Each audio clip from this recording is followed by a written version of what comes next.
દિનેશ, કેટલા સમયની અંદર પહોંચશે પ્રધાનમંત્રી મોદી અને કેવા પ્રકારનો માહોલ છે, શું તૈયારી છે?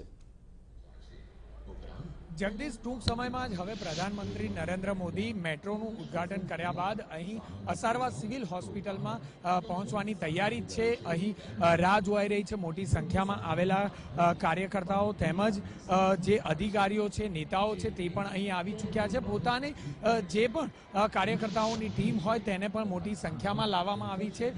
જનમેદની એકત્ર થયેલી જોવા મળી રહ્યા છે. સાથે જે પણ હોસ્પિટલના પ્રશાસનના જે પણ ઉચ્ચ અધિકારીઓ છે, જે મંત્રીઓ છે, અધિકારીઓ છે, તે પણ અહીં આવી ચૂક્યા છે. સાથે જે સ્ટેજ છે તે સ્ટેજમાં પણ પ્રદીપસિંહ જાડેજા સહિત કહી શકાય કે અલગ અલગ મંત્રીઓ પણ અહીં આવી ચૂક્યા છે. જે પ્રકારે વાત કરવામાં આવે તો ટૂંક સમયમાં હવે પ્રધાનમંત્રી નરેન્દ્ર મોદી અહીં આવવાના છે. 1200 બેડની હોસ્પિટલ સહિત 360 જેટલી ડેન્ટલ ચેર પણ અહીં ઉપલબ્ધ થશે. તેનું એક અલગ બિલ્ડિંગ તૈયાર કરવામાં આવ્યું છે. સાથે 255 જેટલા બેડ ધરાવતી આંખની હોસ્પિટલનું પણ અહીં લોકાર્પણ નરેન્દ્ર મોદીના હસ્તે કરવામાં આવશે. સાથે 590 જેટલા બેડનું કેન્સર હોસ્પિટલનું એક અલાયદું બિલ્ડિંગ તૈયાર કરવામાં આવ્યું છે. આ તમામ 4 બિલ્ડિંગ છે તે 4 બિલ્ડિંગ અલગ અલગ પ્રકારના અત્યાધુનિક સુવિધા સભર આ બિલ્ડિંગમાં દર્દીઓને સત્વરે સારવાર મળી રહે તે પ્રકારની વ્યવસ્થા કરવામાં આવી છે, જેનું ઉદ્ઘાટન આજે ગણતરીની મિનિટો બાદ હવે વડાપ્રધાન નરેન્દ્ર મોદીના હસ્તે થવા જઈ રહ્યું છે.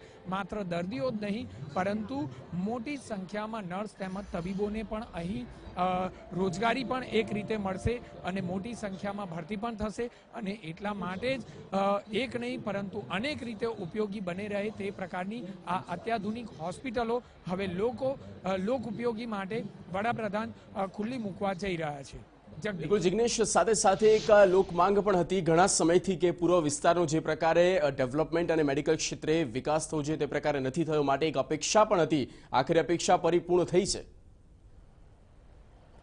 સ્પષ્ટ બાબત છે જગદીશ કે જે પ્રકારે સિવિલ હોસ્પિટલ એ એશિયાની સૌથી મોટી હોસ્પિટલ છે અને તેમાં આવનાર દર્દીઓ માત્ર ગુજરાતમાંથી જ નહીં પરંતુ અન્ય રાજ્યોમાંથી પણ મોટી સંખ્યામાં સારવાર અર્થે આવતા હોય છે. અને એટલા માટે દર્દીઓની દાખલ થવાની વાત હોય કે ઓપીડી બેઝ પર તેમને સારવાર આપવાની વાત હોય, મોટી સંખ્યામાં આવતા દર્દીઓને પહોંચી વળવું તબીબો માટે પણ એક પડકારરૂપ બનતું હોય છે. અને એટલા માટે જ આ સેવાને વધુને વધુ વેગવાન બનાવવા માટે અને વધુમાં વધુ સારી રીતે દર્દીઓને સેવા મળી રહે તે હેતુસર જે બિલ્ડિંગો છે તે અલગ અલગ બિલ્ડિંગો ઉપલબ્ધ કરવામાં આવ્યા છે. દાખલા તરીકે જોઈએ તો આંખની હોસ્પિટલ હોય, કેન્સર હોસ્પિટલ હોય કે દાંતની હોસ્પિટલ હોય, અલગ અલગ બિલ્ડિંગ હોવાના કારણે દર્દીઓનો જે ધસારો કોઈ એક બિલ્ડિંગમાં ન થાય તે પ્રકારનું સુસજ્જ આયોજન કરવામાં આવ્યું છે. સાથે જ 1200 બેડ ધરાવતી જે આ બિલ્ડિંગ છે તેમાં મહિલાઓ અને બાળકો માટેની એક અલાયદી વ્યવસ્થા કરવામાં આવી છે. સાથે જ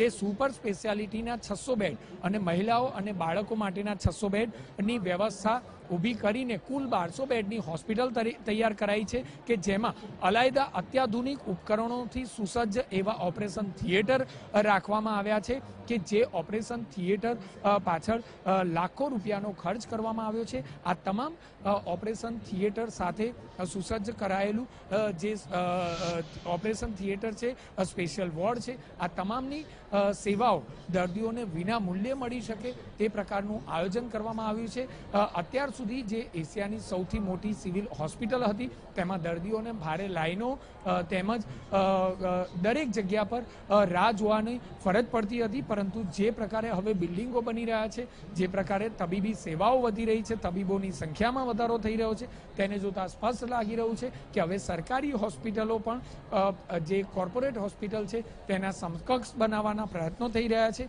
અને